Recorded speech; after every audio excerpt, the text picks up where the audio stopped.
Bismillahirrahmanirrahim. Assalamualaikum warahmatullahi wabarakatuh. Waalaikumsalam warahmatullahi wabarakatuh. Bismillahirrahmanirrahim. Alhamdulillah. Wa bihi nasta'in wa ala umuri dunya waddin. Wassalatu wassalamu ala asyrafil anbiya'i wal mursalin. Sayyidina wa maulana Muhammadin wa ala alihi wa sahbihi wa sallam. Rabbi shrah li sadri wa yassir li amri wahlul 'uqdatam min lisani yafqahu qawli amma ba'du. Baik, perkuliahan kita pada hari ini kita buka bersama-sama dengan membaca lafaz basmalah. Bismillahirrahmanirrahim. Bismillahirrahmanirrahim.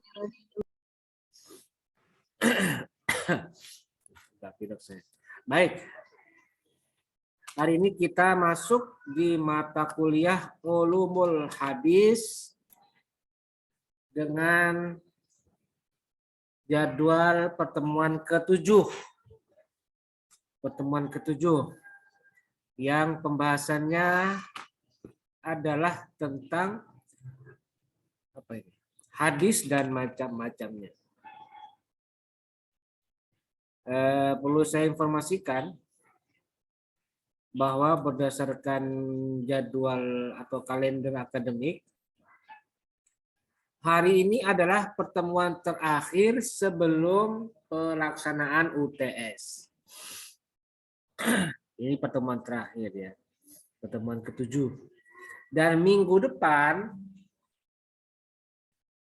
tanggal 28 Maret sampai 1 April, itu kita akan melaksanakan ujian tengah semester atau UTS.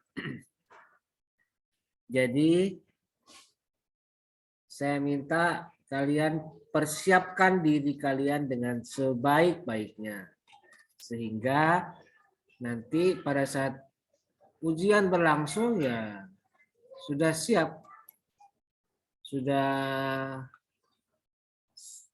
sudah punya kemampuan untuk mengikuti ujian. Dan ini adalah ujian pertama di semester genap. Ujian pertama ya. Oke, jadi itu sekedar informasi. Ini adalah pertemuan terakhir sebelum UTS minggu depan. Dan nanti saya akan informasikan kepada kalian bagaimana teknis pelaksanaannya dan apa saja prosedur yang harus diperhatikan. Mungkin nanti siang saya akan informasikan pengumumannya. Saya sudah siapkan pengumumannya. Nanti akan saya saya akan rilis pada nanti siang. Oke ya. Baik. Kita masuk ke materi yang ke-6 untuk pertemuan ke-7, yaitu materi tentang hadis dan macam-macamnya.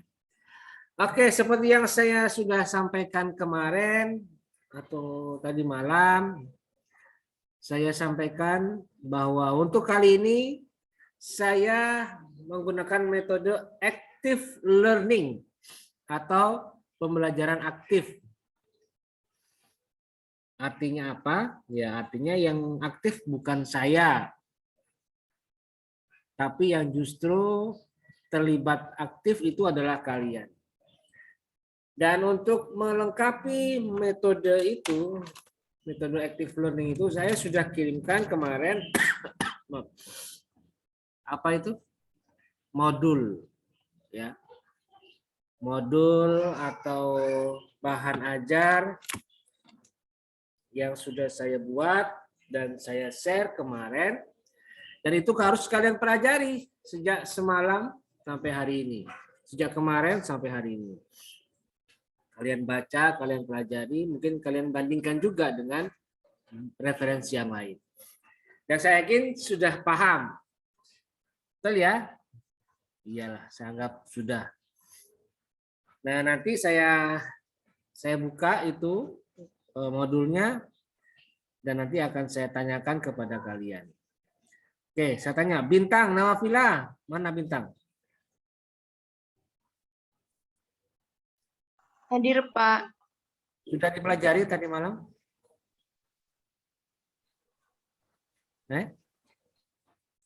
Sudah belum? Mana Bintang ini? Mana Bin? Mana jawabannya? Mana? Hah? Sudah dipelajari belum? Kok hilang? Hah?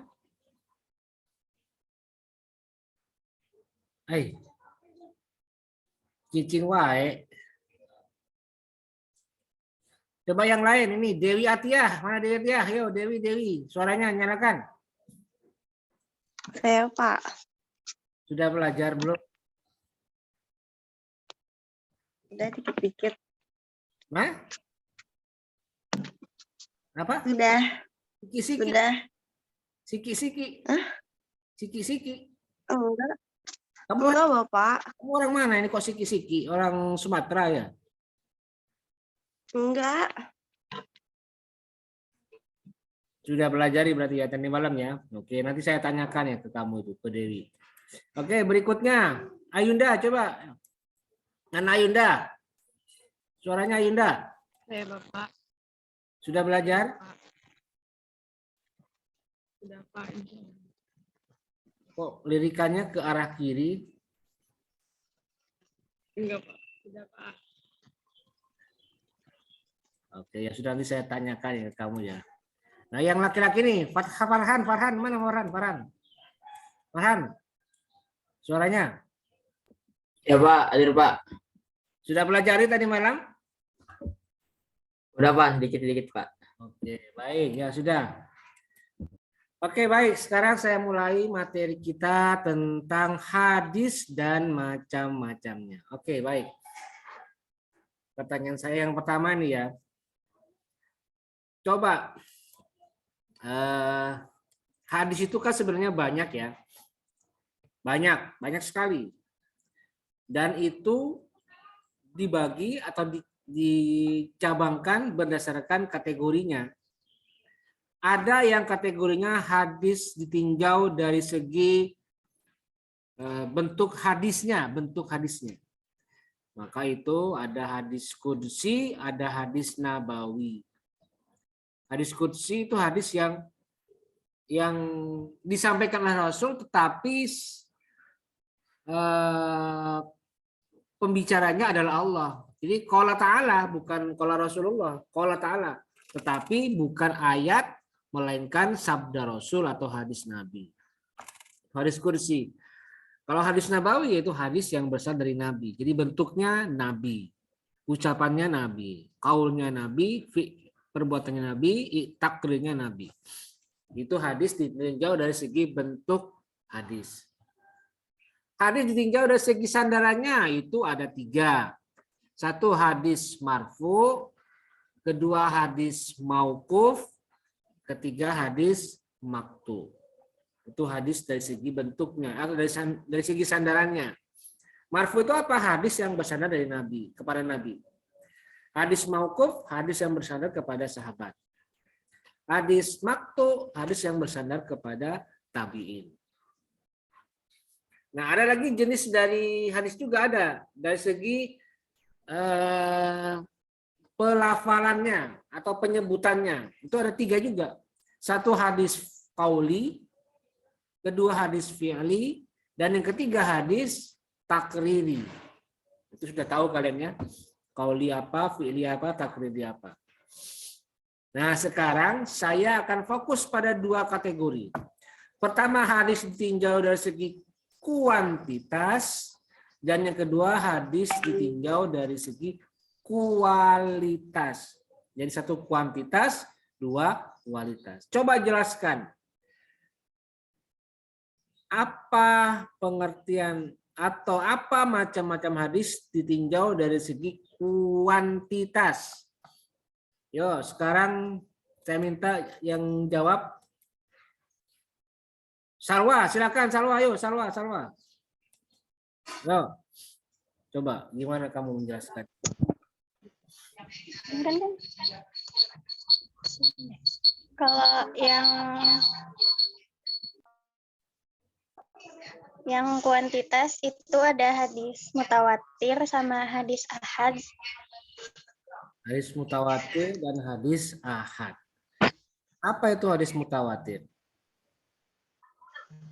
Hadis mutawatir itu hadis yang diriwayatkan oleh sejumlah besar orang yang menurut kebiasaan tidak mungkin bersepakat untuk berbohong. Ini gimana itu? Kenapa, Pak? Maksudnya bagaimana itu? Diriwayatkan oleh banyak orang yang tidak mungkin berdusta, bersepakat berbohong. Maksudnya gimana itu? Ya, orang yang meriwayatkannya tidak mungkin berbohong. Gimana? Orang satu. Hah? Sekelompok orang. Tidak mungkin berdusta. Ada unsur tidak mungkin berdusta dalam pengertian hadis mutawatir. Coba.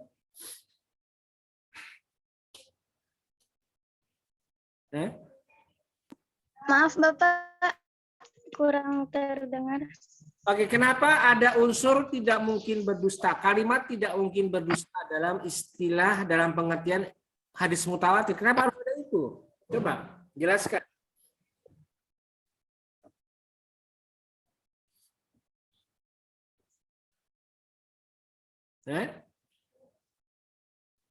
Jelaskan pertanyaan saya. Karena itu merupakan salah satu syarat dari hadis mutawatir. Bukan masalah syaratnya, tapi kenapa kok ada unsur tidak mungkin berdusta dalam syarat hadis mutawatir atau dalam pengertian hadis mutawatir? Kenapa harus ada itu? Ya, sekarang dijabarkan, tidak perlu harus pakai kalimat pengertiannya. Kenapa kok harus ada itu? Coba kamu analisis coba. Kenapa kok harus ada itu?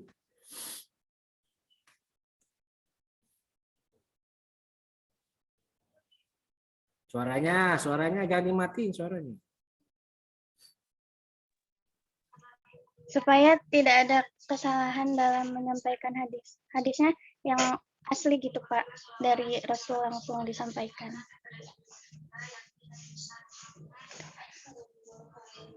Oke, ya sudah. Berikutnya saya tanya lagi nih. Siapa ini? Yang laki-laki dulu lah. Mana ini laki-laki? Rizky Fauzan, coba Rizky. Ya. Rizky, kenapa kok harus Ya, Pak. kenapa kok harus ada unsur atau ada kalimat tidak mungkin berdusta dalam pengertian atau dari syarat hadis mutawatir? Kenapa harus ada itu? Uraian kamu gimana coba?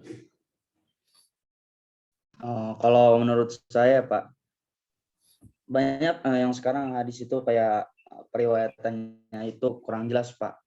Dalam artian hadisnya itu belum tentu benar, Pak. Terus hubungannya dengan itu? Terus dari kalimat tidak mungkin bersepakat untuk berdusta itu karena hadis mutawatir itu yang sejumlah besar orang yang menurut kebiasaan adat, Pak. Adatnya itu ya kebiasaannya itu tidak mungkin berdusta.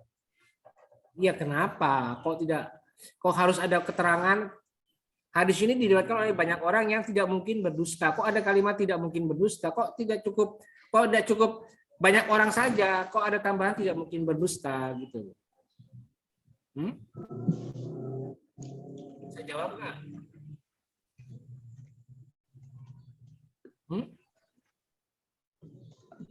Kalau itu saya kurang paham, Pak. Oke, ya sudah perhatikan ya, saya kasih tahu ya. Kenapa kok ada kata-kata tidak mungkin berdusta? Ya karena kan banyak orang atau banyak kelompok orang yang sebenarnya punya tujuan lain. Di masa Rasul ya ini ya, kita bicara di masa Rasul. Di masa Rasul itu sebenarnya tidak sedikit ditemukan ada orang-orang atau kelompok orang yang sepakat untuk berdusta. Banyak. Walaupun tidak dominan ya, tapi ada saja di masa Rasul itu orang berkelompok, bersatu grup untuk mensiasati dirinya agar berdusta di hadapan orang lain. Jadi karena itu maka dari itu pengertian hadis mutawatir itu ditambahkan, bukan cuma banyak kelompok, bukan banyak orang, tetapi diberikan penegasan bahwa hadis mutawatir itu adalah hadis yang diriwayatkan oleh sekelompok orang banyak, yang orang banyak ini tidak mungkin menurut kebiasaan atau menurut adat itu akan berdusta. Lihat profilnya, oh ini orang-orang alim ini orang-orang yang soleh, ini orang-orang yang hafalannya kuat ini, misalnya sahabat A, sahabat B, sahabat C, dan seterusnya. Tabiin A, tabiin B, tabiin C. Jadi ini kemungkinan besar tidak mungkin berdusta. Karena itu maka dari itu sering kita dengar kualitas setelah Al-Quran itu apa? Hadis. Dan perlu diketahui ya, hadis yang terbaik setelah Al-Quran itu adalah hadis mutawatir. Jadi kalau kita mau lihat hadis, tidak sembarang hadis bisa masuk kategori sumber ajaran Islam yang kedua setelah Al-Quran. Tetapi yang masuk kategori hadis yang terbaik dan kualifikasinya sangat tinggi setelah Al-Quran itu adalah hadis mutawatir. Hadis yang rawinya itu banyak, jumlahnya tidak sedikit, bisa mencapai puluhan. Dan kalau dilihat profilnya ya orang-orang soleh semua itu. Dan itu adalah kelompok orang yang tidak mungkin berbohong, tidak mungkin lepas, tidak mungkin salah hafalannya. Maka dari itu hadis mutawatir itu adalah hadis yang pengertiannya diriwayatkan oleh banyak orang dan orang banyak ini tidak mungkin untuk berdusta atau berbohong. Karena apa? Karena kesolehannya. Jadi kenapa kok ada istilah tidak mungkin berdusta? Ya karena untuk meningkatkan derajat ukuran kualitas dari hadis mutawatir sebagai sumber ajaran Islam nomor 2 setelah Al-Quran. Jadi hadis yang dimaksud apa? Hadis mutawatir. Gitu ya. Oke, baik. Pertanyaan berikutnya. Tadi hadis mutawatir. Nah, kita tahu ya hadis mutawatir itu ada 3 syarat. Coba jelaskan apa saja syarat-syarat hadis mutawatir itu. Fatimah, silakan Fatimah. Ya, Fatimah. Syarat hadis mutawatir. Syarat hadis mutawatir. Yang pertama, jumlah rawinya harus mencapai ketentuan yang dimungkinkan tidak berbohong. Yang kedua, jumlah rawi harus mencapai ketentuan. Lalu yang ketiga, berdasarkan tanggapan panca indera. Dan yang keempat, ada keseimbangan jumlah rawi antara tobakoh yang pertama dengan tobakoh berikutnya. Kok 4? Oh, kok 4? Bacanya kok 4? Kan saya bilang 3 tadi. Coba ulangi, 1. Ulangi, Fatimah. Yang pertama, jumlah rawi harus mencapai ketentuan yang dimungkinkan tidak berbohong. Yang kedua, berdasarkan tanggapan panca indera. Yang ketiga, ada keseimbangan jumlah rawi antara lapisan atau tobakoh yang pertama dengan tobakoh berikutnya. Nah, itu ya 3 ya. Coba kamu jelaskan ya, pakai bahasa kamu sendiri. Maksud dari pengertian syarat nomor 1. Jumlah rawi harus mencapai ketentuan yang dimungkinkan tidak berbohong. Maksudnya gimana itu? Coba. Pakai bahasa kamu sendiri, jangan lihat ke modul, jangan lihat ke bahan ajar. Coba.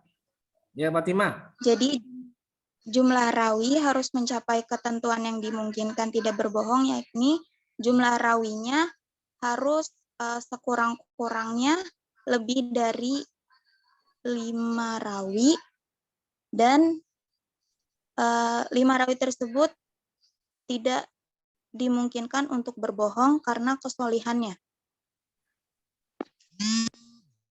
Sudah. Ya sudah. Oke, baik. Jadi pengertiannya ya pertama syarat hadis mutawatir itu adalah jumlah rawinya harus mencapai jumlah minimal atau banyak orang yang tidak mungkin berdusta. Itu tadi ya, hubungannya dengan tadi yang saya jelaskan tadi itu ya. Berapa? Ya, setiap ulama beda-beda. Ada yang bilang minimal 5. Ada yang mengatakan minimal 20. Dan ada yang mengatakan minimal 40. Jadi banyak pokoknya. Minimal 5. Nah, semuanya sama apa enggak, Pak? Ya, ini standar adat ulama hadis di masa itu. Ya, kalau ada ulama hadis mengatakan tidak bisa jumlah rawinya itu harus melebihi 40 ya. Berarti kalau di bawah 40 udah termasuk hadis mutawatir. Ya semua tergantung kebiasaan. Adat dalam melihat jumlah minimal rawi yang termasuk syarat hadis mutawatir. Jadi gitu ya. Beda-beda setiap ulama. Nah, berikutnya yang kedua. Coba jelaskan maksud dari pengertian berdasarkan tanggapan panca indera. Maksudnya apa itu? Coba mana orangnya? Kok kelihatan sedikit. Bintang, silakan Bintang. Oh, Bintang kok. Mana Bintang ini? Ayo Bintang. Mana? Hadir, Pak. Oh. Silakan. Jelaskan maksudnya apa? Iya, Pak. Bentar. Kalau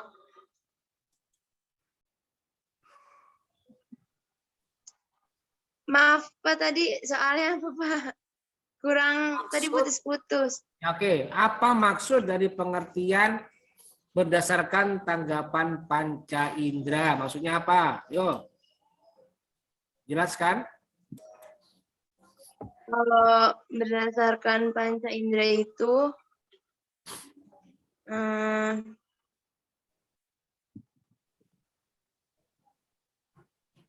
Ayo maksudnya.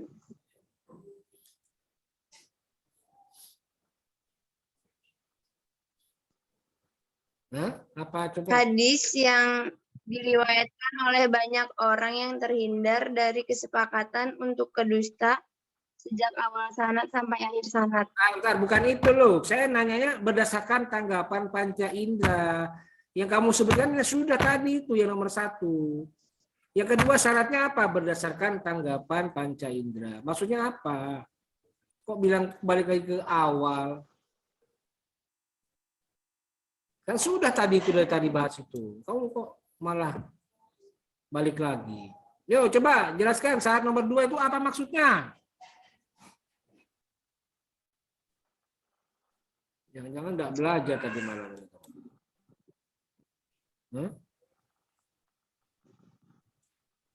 Ayo coba. Bentar, Pak.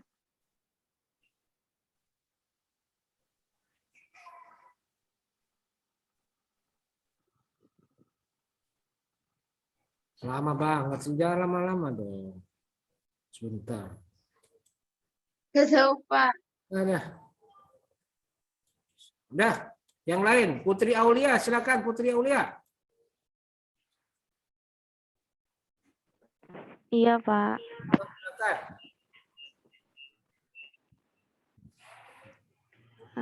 Jadi, Pak, berdasarkan tanggapan panca indera itu, sebentar Pak, pindah dulu. Jadi Pak, maksudnya tuh berita yang mereka sampaikan itu harus benar-benar hasil pendengaran atau penglihatan sendiri, Pak. Maksudnya gimana penglihatan sendiri? Maksudnya apa itu? Maksudnya apa? Maksudnya?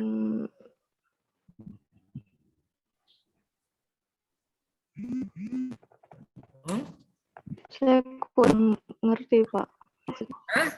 Saya kurang ngerti, Pak. Cuman tahu artinya doang, Pak. Udah perhatikan ya. Jadi yang dimaksud berdasarkan tanggapan panca indera itu adalah pertemuan langsung ya. Jadi hadis mutawatir itu mensyaratkan harus ada pertemuan langsung antara rawi yang meriwayatkan dengan rawi yang menerima. Jadi harus ada. Kalau tidak ada ya nggak bisa memenuhi syarat. Jadi ini saking tingginya ya kualitas hadis mutawatir sampai mensyaratkan kalau disebut hadis mutawatir itu harus memenuhi syarat berdasarkan tanggapan panca indera. Artinya ada pertemuan langsung. Si A rawi 1 itu mendengarkan omongan rawi B yang menyampaikan hadis, didengarkan langsung. Jadi ada pertemuan, bukan pesan enggak, tapi harus bertemu langsung. Itu tanggapan panca indera. Artinya ada pertemuan, ada pendengaran, ada tatap mata dan lain sebagainya. Itu tanggapan panca indera maksudnya, ya. Oke, baik, yang ketiga adalah apa itu? Ada keseimbangan jumlah rawi antara lapisan pertama dengan lapisan berikutnya. Coba jelaskan maksudnya apa? Ya, sekarang Dewi Atia, silakan Dewi. Mana Dewi ini? Yo, maksudnya apa? Pak.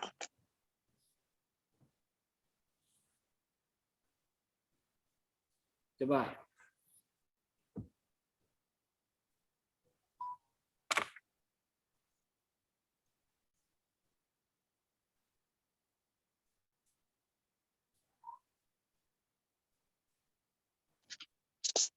Maksudnya sebuah hadis yang diriwayatkan oleh 10 sahabat pada tabaqah pertama, maka hadis ini memenuhi syarat keseimbangan apabila pada tabaqah kedua diriwayatkan oleh 10 tabi'i dan 10 tabi'i at-tabi'i pada tabaqah ketiga.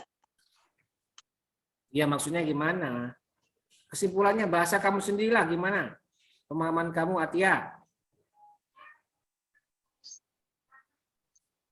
Kamu kan baca itu tadi, cuma baca.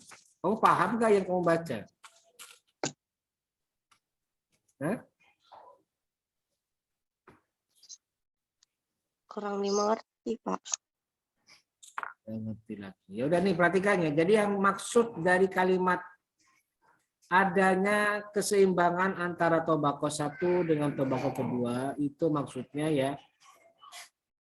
Jadi misalnya nih rawi pertama atau rawi yang pertama kali mendengarkan Nabi bersabda, misalnya Nabi mengumpulkan 5 orang sahabat, 5 orang ya misalnya, contoh ini 5 orang disampaikan. Nabi bersabda apa? A, B, C disampaikan oleh Rasul. Didengarkan oleh 5 sahabat. Nah kemudian kalau misalnya hadis ini mau dianggap sebagai hadis mutawatir, maka syaratnya setelah 5 orang sahabat tadi yang mendengarkan Rasul, itu menyampaikan juga hadis kepada 5 sahabat lain atau 5 pengikut lain. Jadi 5 sahabat ini menyampaikan hadis minimal ke 5 orang yang lain juga. Itu sama kan jadinya. Minimal sama. Syukur-syukur bisa lebih. Kalau misalnya 5 sahabat ini menyampaikan yang A menyampaikan ke yang lain, yang B menyampaikan ke yang lain, yang C menyampaikan ke yang lain, tapi yang D dan E tidak menyampaikan, artinya disimpan sendiri, maka berarti kan cuma 3 yang menyampaikan, sehingga yang menerima cuma 3. Maka ini hadis ini tidak termasuk syarat hadis mutawatir. Karena apa? Karena tidak ada keseimbangan antara lapisan 1 dengan lapisan kedua. Jadi apa? Tidak memenuhi syarat hadis mutawatir. Artinya kalau mau disebut sebagai hadis mutawatir ya harus sama dong, minimal sama. Syukur-syukur yang lain bisa lebih. Kalau 5 sahabat tadi menyampaikan menerima hadis, maka kemudian sahabatnya yang 5 ini menyampaikan ke 5 juga orang yang sama, jumlah yang sama. Atau setidaknya misalnya ke 10 orang yang lain. Jadi dari 5 menambah jadi 10. Itu memenuhi syarat hadis mutawatir. Karena ada keseimbangan antara tobaqoh 1 dan tobaqoh kedua. Gitu ya, syarat hadis mutawatir. Oke, baik. Berikutnya, tadi syarat. Sekarang pembagian. Hadis mutawatir dibagi menjadi dua, lafzi dan maknawi. Hadis mutawatir dibagi menjadi dua, lafzi dan maknawi. Coba jelaskan apa pengertian dari hadis mutawatir lafzi dan maknawi. Coba pengertiannya. Ya, silakan Puput Permata Putri, silakan. Iya, Pak. Tadi apa Pak pertanyaannya? Jadi kalau hadis lafzi itu yang diriwayatkan oleh orang banyak yang susunan redaksi dan maknanya sesuai antara riwayat yang satu dengan yang lainnya. Maksudnya itu dengan sesuai maknanya gitu, dengan sesuai maknanya atau sesuai antara riwayat yang satu dengan yang lainnya. Sudah. Maksudnya gimana coba? Yang sesuai ini Pak, kayak misalkan kan ini yang susunan redaksi dan maknanya sesuai antara riwayat yang satu dengan yang lainnya. Jadi kayak harus sama kayak gitu kali. Tahu Puput mah. Apa yang mutawatir, apa yang sesuai itu? Hadis mutawatir lafzi. Nah, yang maknawi gimana? Maknawi. Yang manawi itu yang rawinya berbeda dalam penyusun redaksi matan, tetapi di dalamnya terdapat kesesuaian makna dan prinsipnya.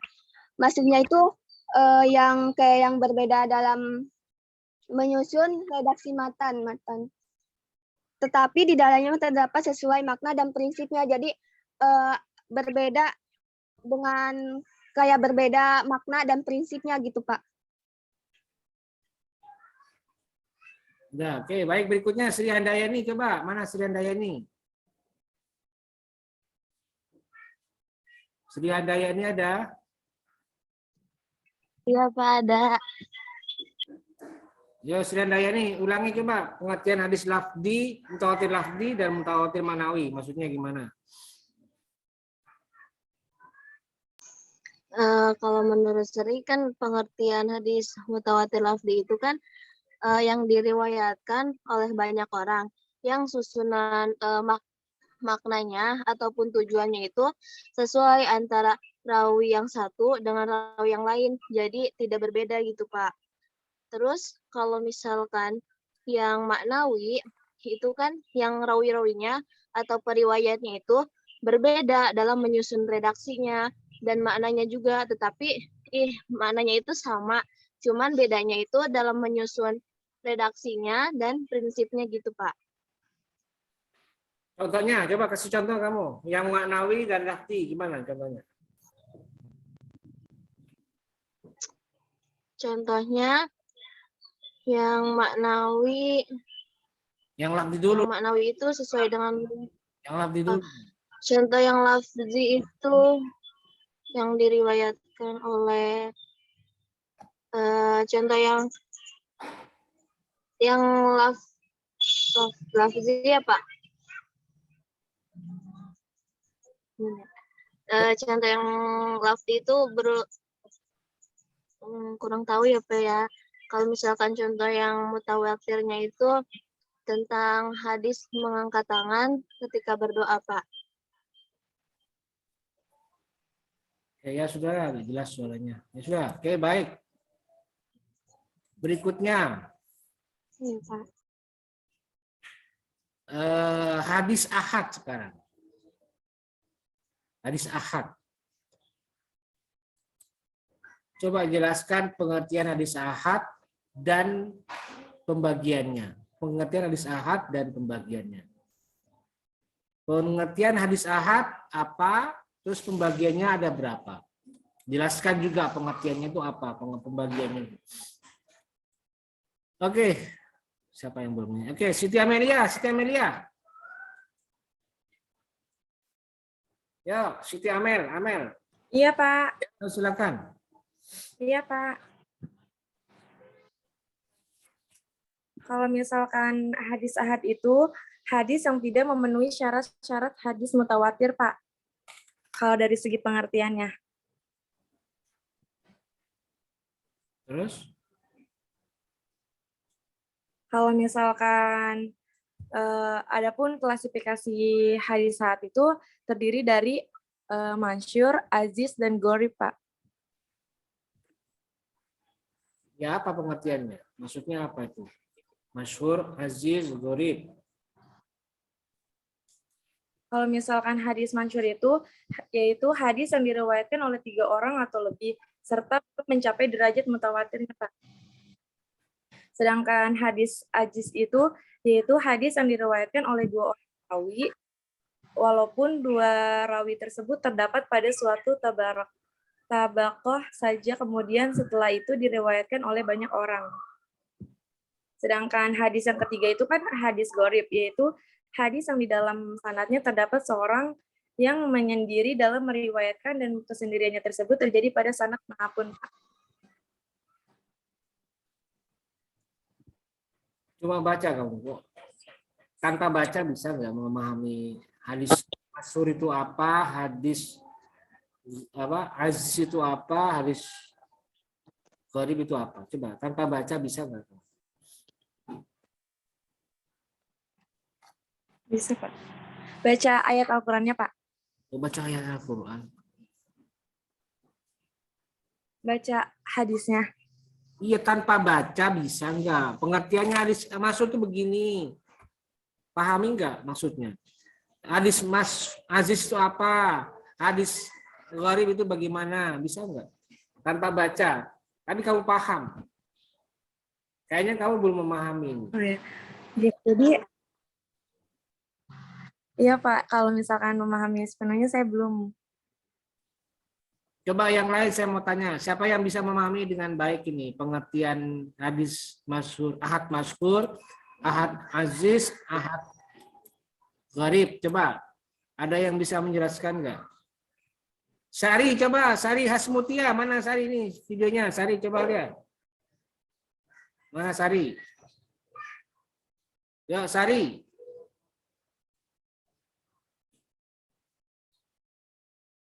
Mana videonya Sari? Sari Hasmutia.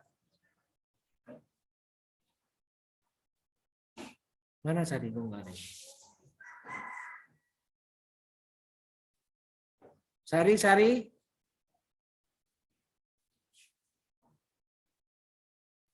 Oh, hilang.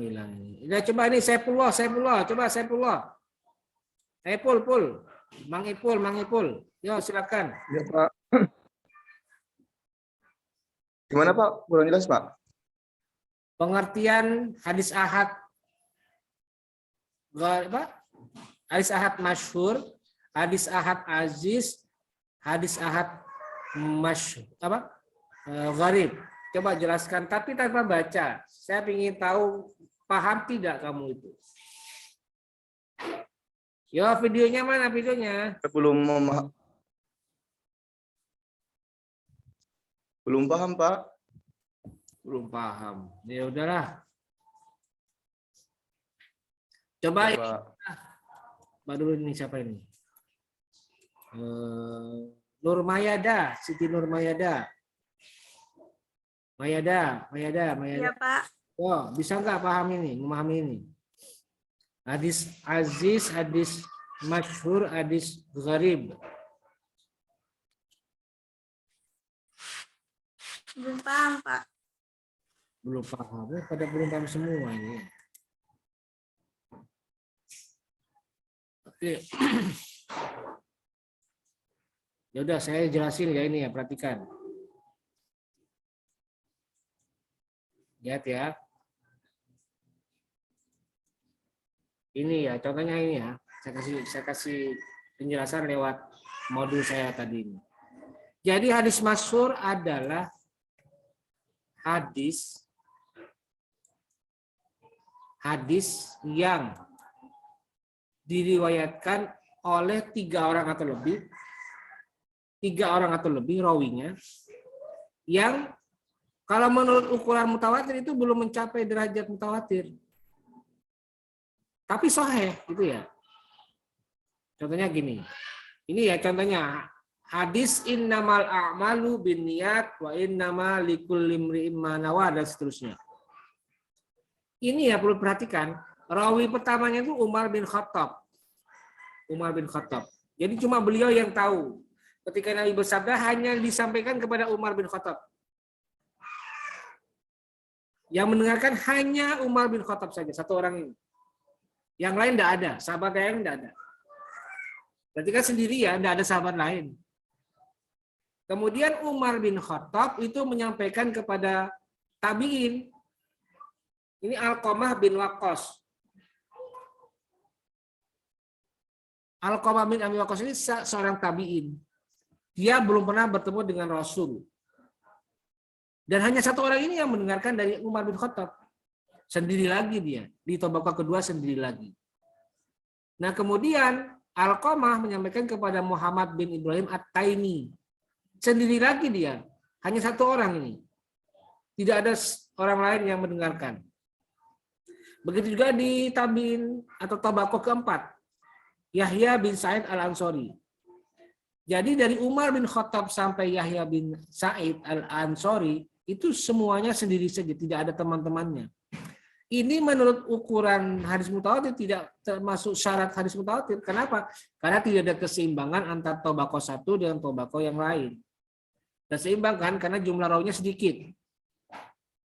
Tetapi baru di Sa'id Yahya bin Sa'id Al-Ansari dia meriwayatkan ke banyak orang, dibagi-bagi kepada yang lain yang banyak itu ya. Ini ada Abdul Wahab, ada Malik, ada Lais, ada Hamad, ada Sufyan. Nah, ini berarti termasuk hadis masyhur yang meriwayatkan cuma sedikit, tapi orangnya sahih, orangnya soleh.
Bapak mohon maaf tidak ada suaranya, Pak. Oke, maaf ya. Oke, saya ulangi. Jadi hadis aziz yang kedua adalah hadis aziz, yaitu hadis yang diriwayatkan oleh dua orang rawi pada satu tabaqah. Nah, baru setelah tabaqah berikutnya itu banyak. Dua saja, baru setelah itu tabaqah berikutnya banyak. Contohnya kayak gini. Nah, seperti ini ya.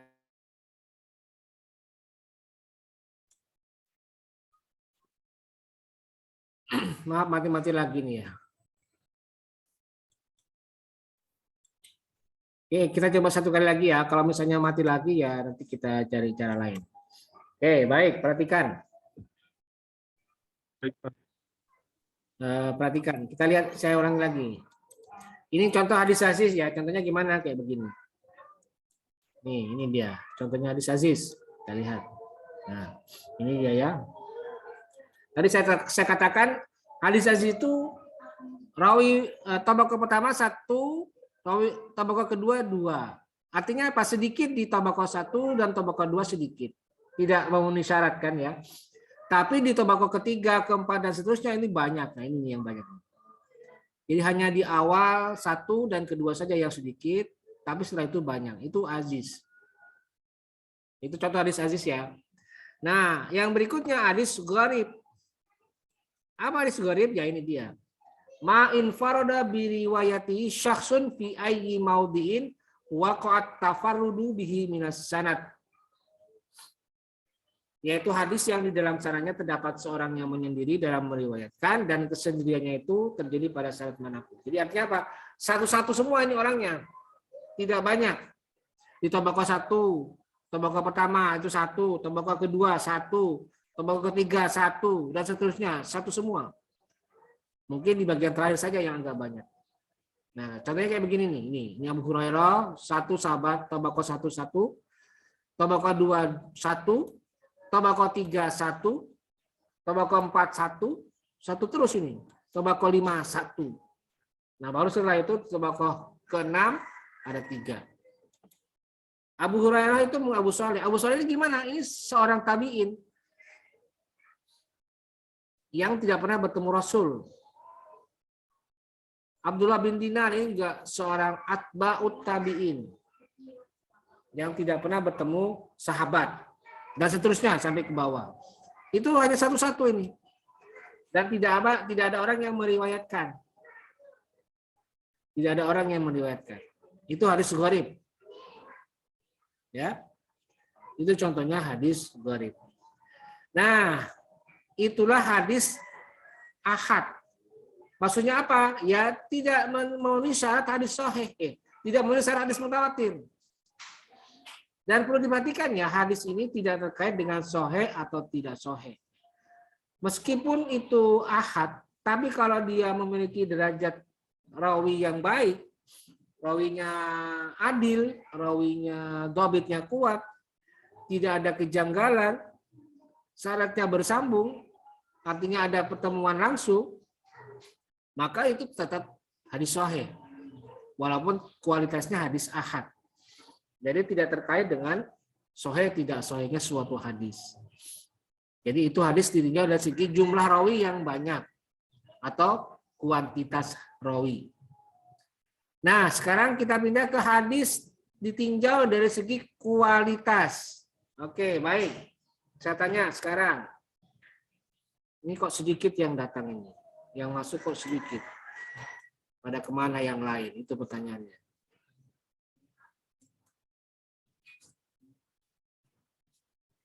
Oke. Coba hadis ditinjau dari segi kualitas itu ada berapa dan coba jelaskan. Silakan. Anissa Hafiani, coba diaktifkan videonya Anissa. Anissa, mana Anissa? Yo, silakan Anissa. Suaranya nyalakan. Wah, Rizky, mana? Mana Anissa tadi? Mana Anissa? Yo, silakan. Hadis sahih ya, Pak? Ya, pengertian dari segi kualitas, coba jelaskan.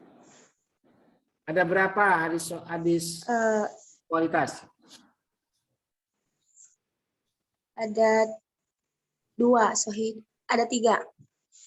Apa? Sahih Hasan dan Tuh, jelaskan. Hadis sahih yaitu hadis yang diriwayatkan oleh rawi yang adil, sempurna ingatannya, sanadnya bersambung, tidak memiliki cacat atau ilat, dan tidak janggal saja. Kalau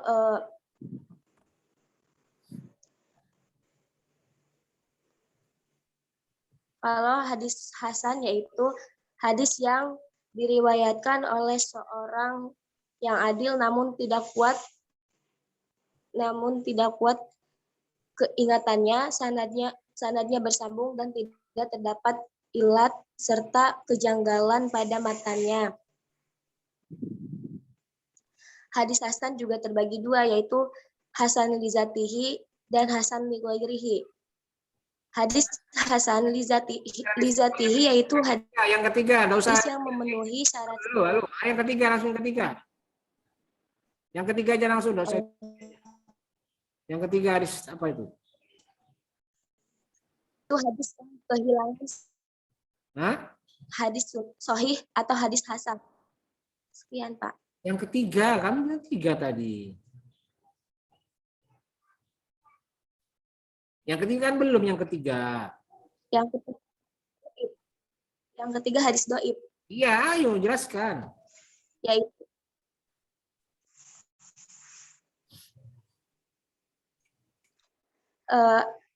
hadis dhaif ini yaitu hadis yang kehilangan satu syaratnya, dan syarat-syarat dan hadis ini juga lebih dari syarat-syarat dari hadis sahih dan hadis hasan, Pak.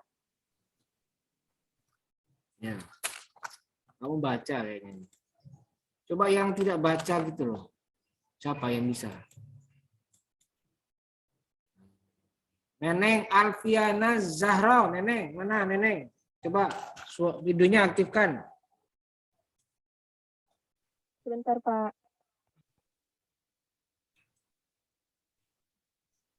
Ayo cepat. Saya masih ada kegiatan habis ini nih. Masih ada uji munakosa saya. Cepat. Kalau menurut saya, Pak, Videonya, yang hadis sahih itu, videonya aktifkan. Tidak ada videonya, ngomong sama siapa saya? ya udah, Pak. Yo. Kalau menurut saya yang hadis sahih itu hadis yang paling terpercaya gitu, Pak, yang paling benar karena di situ tidak ada cacat. Kalau misalkan hadis Yang paling benar hasan, maksudnya apa yang paling benar tuh? Gimana maksudnya? Kamu pernah pakai istilah yang ada di sini ya? kualitas Pengertiannya tidak pakai yang ada di buku. Cuma yang penting benar gitu aja.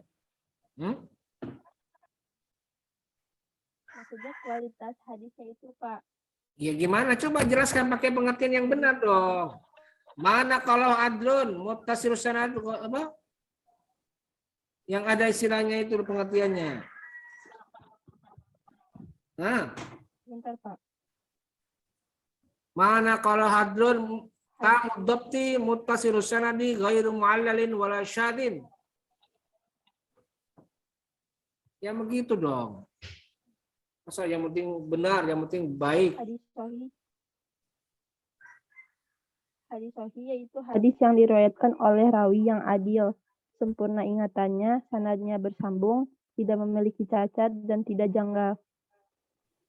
Maksudnya itu di dalam hadis yang diriwayatkannya itu tidak ada kejanggalan dan tidak ada cacat gitu, Pak.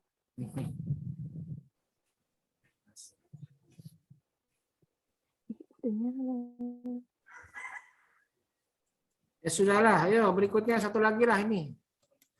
Siapa ini? Juleha, yuk silakan. Iya, Bapak. Yo. Jadi hadis sahih itu hadis yang sempurna ingatannya, sanadnya tidak cacat atau jam. Hadis hasan itu ingatan atau hafalannya kurang kuat. Kalau misalkan hadis itu kehilangan salah satu atau lebih dari syarat hadis sahih ataupun hadis hasan. Gitu, Pak, kesimpulan. Putus-putus suara kamu, tidak terlalu jelas di saya ini. Oke lah, ya sudah. Sekarang saya jelaskan secara singkat aja ya. Jadi perhatikan ini.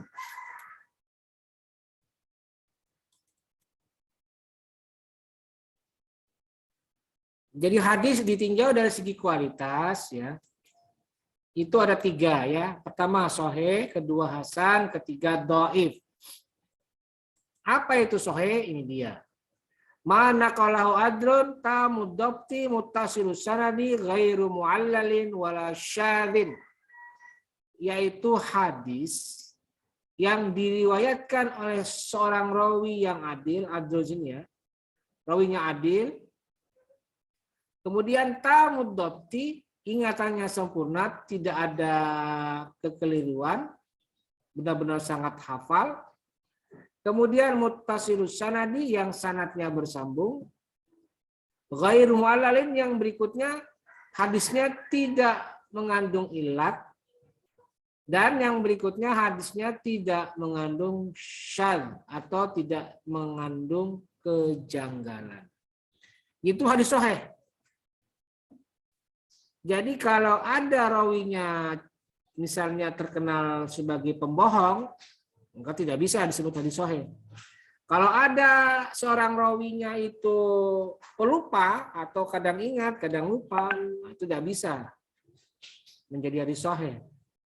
Dan antara rawi satu dengan rawi yang lain ada pertemuan. Maka sanadnya itu bersambung. Itu artinya muttasilus sanad, bersambung. Dan di dalam matanya itu tidak ada ilat atau tidak ada penyakit. Apa penyakitnya? Ya, adanya dugaan mereka tidak pernah bertemu. Jadi itu ilat ya. Jadi itulah hadis sahih. Pengertian hadis sahih. Sedangkan yang hasan itu bedanya cuma di satu. Apa? Qalilud dhabti, atau ingatannya tidak sempurna. Jadi kadang dia ingat, kadang dia lupa. Jadi kalau ada rawinya itu hanya kekurangan di hafalan, di ingatan, maka itu kualitasnya hanya turun menjadi hadis hasan. Yang lain sama, tetap terjaga. Sanadnya bersambung tetap, rawinya adil tetap, matanya tidak mengandung ilat tetap, dan matanya tidak mengandung syadz atau kejanggalan tetap. Hanya di kekurangannya di hafalan. Sedangkan hadis dhaif itu yang ini. Ma faqida syarton au aktsara min syurutis sahihi awil hasani. Jadi hadis yang kehilangan satu atau lebih dari syarat-syarat hadis sahih dan hadis hasan. Artinya yang 5 tadi syarat hadis yang 5, hadis sahih yang 5, rawinya adil, itu tidak adil orangnya. Atau hafalannya kuat, itu tidak ada sama sekali. Atau sarannya bersambung tidak ada. Atau matanya tidak mengandung ilat, tidak ada itu. Artinya ada ya. Ada kalau itu. Ada ilat dan tidak mengandung kejanggalan, itu ada kejanggalan. Berarti satu saja syarat-syarat hadis sahih yang tidak terpenuhi, satu saja ya. Itu maka kualitasnya turun menjadi hadis dhaif. Apalagi semuanya. Sudah rawinya tidak adil, sudah rawinya pelupa, sudah rawinya tidak pernah bertemu, dan lain sebagainya, maka kualitas hadis yang tadinya di sahih atau di hasan turun menjadi hadis dhaif. Nah, itulah pengertian hadis ditinjau dari segi kualitas. Oke, jelas ya? Sebenarnya saya ingin buka pertanyaan, tapi karena saya sebentar lagi ini ada tugas menguji munaqashah, jadi ya saya tutup tanpa ada pertanyaan. Kalau misalnya ada yang ingin bertanya lebih, Pak, saya mau tanya lebih lanjut, Pak. Oke, nanti silakan kalian bisa ajukan pertanyaannya di Google Classroom. Baik, saya kira cukup pertemuan kita pada hari ini, dan sekali lagi saya informasikan bahwa ini adalah pertemuan terakhir untuk pertemuan sebelum UTS. Karena minggu depan tanggal 28 sampai tanggal 1 April, 28 Maret sampai 1 April itu kita akan mengadakan UTS. Dan saya secara khusus akan mengumumkan teknis pelaksanaannya nanti siang. Ya sekitar jam 1 atau jam 2 ya. Harap diperhatikan semua ketentuan yang saya sudah buat di pengumuman nanti. Baik, saya kira cukup dan mari kita akhiri bersama-sama dengan membaca lafaz hamdalah. Alhamdulillah. Terima kasih. Wallahul muwaffiq ila aqwamit thoriq. Wassalamualaikum warahmatullahi wabarakatuh.